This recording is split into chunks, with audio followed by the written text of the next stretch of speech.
Good morning, guys. So it's Monday, which means I sit here with no makeup on, do my makeup and review a book and give you what I believe are the key gems or takeaways from that book. Today's book's slightly different to normal because we're doing An Astronaut's Guide to Life on Earth by Colonel Chris Hadfield. So it's a little bit different, but it's still got key life lessons, and that's what we're going to talk about, because some of those life lessons are a little bit different to what we're used to in the books that we normally review. So what I tend to do is try and tell you what the main takeaways from the books are, then the sort of big lessons, if you like, the five sort of key things they're trying to get across, and then in a little bit more detail some of the examples or thoughts that they've had to sort of illustrate those big lessons or those key ideas. So starting with the key ideas, one of the key ideas is that life is neither as good nor as bad as you think it is. So when you're really high and you think this is amazing, and you know this, part of you then goes, what's going to go wrong?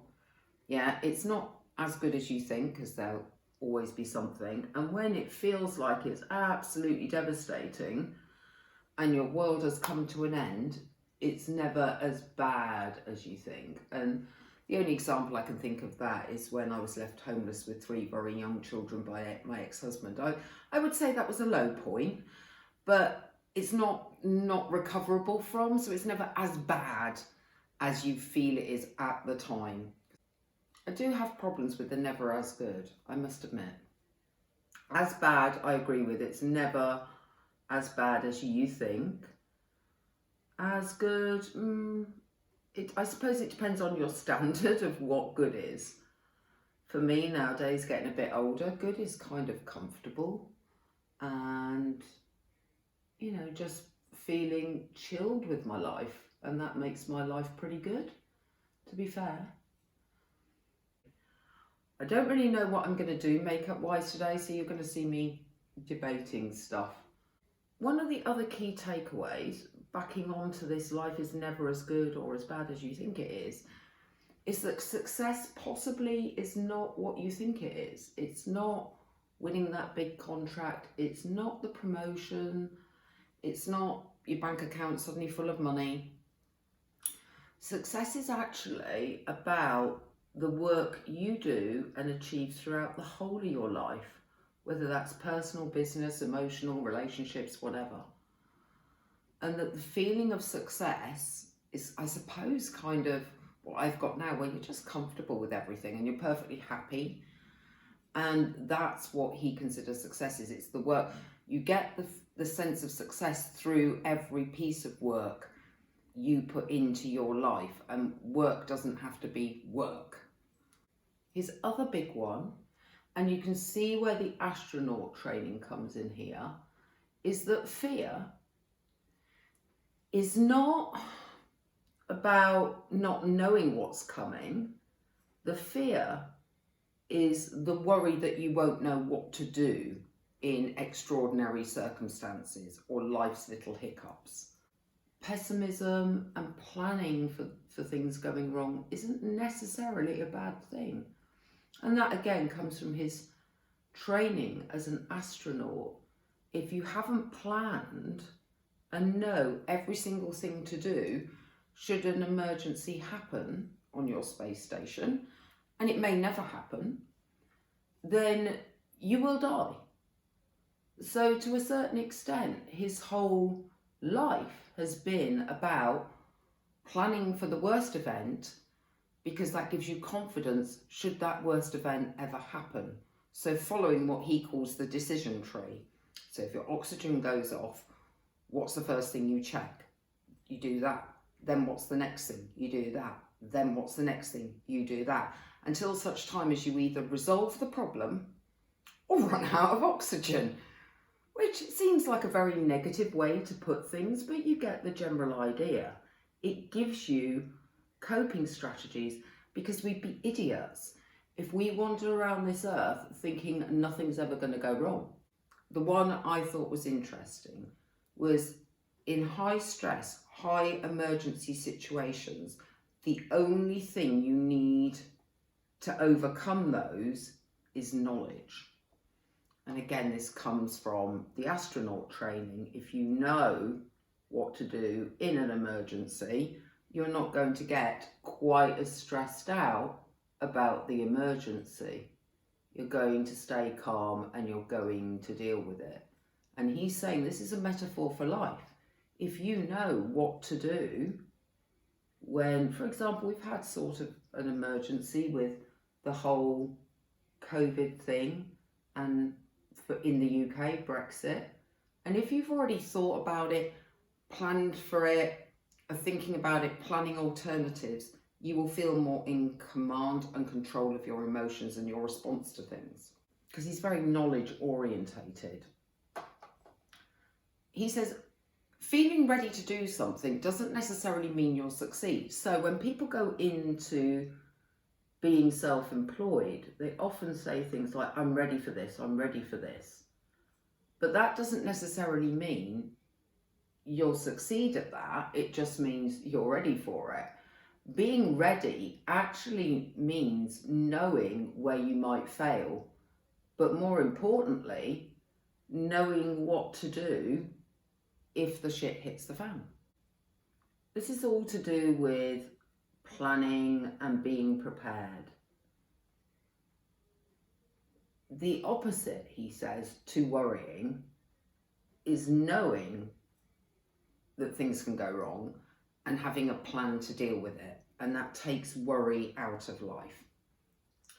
I know I was getting quite stressed in October with the idea that I'd found a property in Portugal I really liked. I was worrying Brexit would have an effect on house prices here. Portugal's very expensive. I'm worrying what Brexit means in terms of me moving to Portugal. And I was feeling under extreme pressure on myself, nobody else is causing this pressure, to get my house ready for sale and get it sold. And then purchase this house that I like in Portugal, rent in the UK for the next couple of years while my son finishes school, get my life going, not to get caught out by COVID and Brexit. And then I thought about it and I looked at what could happen to the euro and then go, well, I could do all that and then wouldn't have the money to live anyway, because if the pound crashes dramatically against the euro, I'm screwed on living.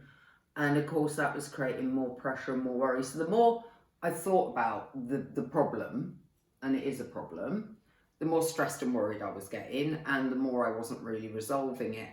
And then I came up with a plan B, purely accidentally, which was I could, as the kids are moving and growing up, I can't really afford this house, maintaining this house. And I thought, but I've got all these nice rooms I'm doing up, preparing the house for sale. I could rent those out. That gives me the money to support this house. It's not ideal, but it works. I could eventually not sell this house and just rent in Portugal. No reason why not. And I could do that for such time as it takes our economy to potentially recover from a disaster, if it ever does. And having that plan B that suddenly wasn't all about must sell the house, must worry about exchange rates, must worry about what's happening to house prices, must worry about this, that, I've got to get a shifty on, relaxed me. Doesn't mean I'm not doing the house up, I am. Doesn't mean that I don't prefer plan A, I do. It just means that now I have a plan B, it's less. Just trying to find something fluffy that isn't one that I use for something else. It's less of a pressure. So all this guy's saying, all our astronaut is saying, is if you have a plan B, it takes the pressure off. I explained that in a very long-winded manner. I am so sorry. Optimism and confidence doesn't come from a lack of knowledge. It comes from knowing that you've got your plan B, plan C, plan D in your head. It doesn't have to be a detailed plan, it's just that you have an understanding that you might need these things at some point in the future. And that if you're striving for excellence, one way to achieve it is to have this excellence of knowledge of what to do when things don't go right. I think the reason it might strike you as a very pessimistic book, but actually the way it's done isn't, is because if you think about it, an astronaut or anyone in that kind of field is somebody who has to have the ability to make very quick and good, not just quick, and good decisions in life-threatening situations. And all this book really is saying is that with knowledge and understanding, you're able to do that. So it's not as negative as it comes across, it's just saying be prepared, like the Boy Scout motto, I suppose, be prepared. And maybe in modern culture, we've forgotten about being prepared. And that translates as just a fear and anxiety of the unknown, rather than not just imagining what could happen, but imagining the solutions to what could happen. That's the difference. It doesn't mean that this guy is negative. He's actually quite an optimistic person. All he's saying is that his optimism doesn't come from visualizing victory. It comes from visualizing defeat and how he would overcome that defeat. And that gives him optimism and confidence because he knows he can handle anything. He also says in life, the mantra of work very, very hard and enjoy the process actually applies to everything in life. And because as astronauts, they do sweat the small stuff, because the small stuff is important, the little switch, the little cable, and they're the opposite to a lot of entrepreneurs because they do have to sweat the small stuff. He said, what would you rather have in life? One big win every 10 years, or little wins that don't seem particularly significant, and 10 of those a day?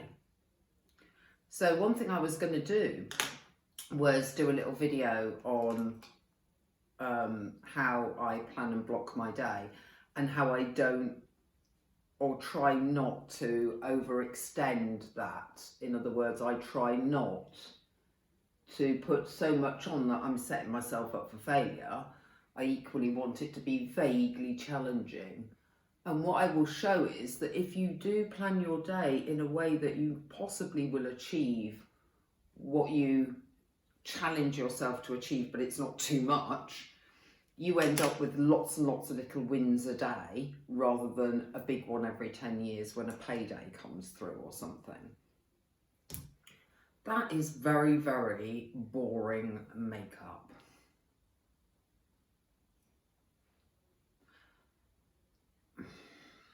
I don't really want to go with that. I want it to be something a bit more poppy than that, but I'm not really getting there.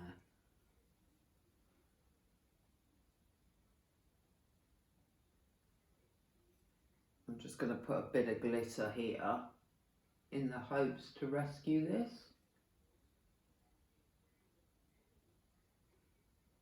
In some way. You see, I'm not a makeup artist. This is just an excuse for me to talk about books, not to show you my amazing makeup skills, because I'd certainly be failing if I was trying to do that.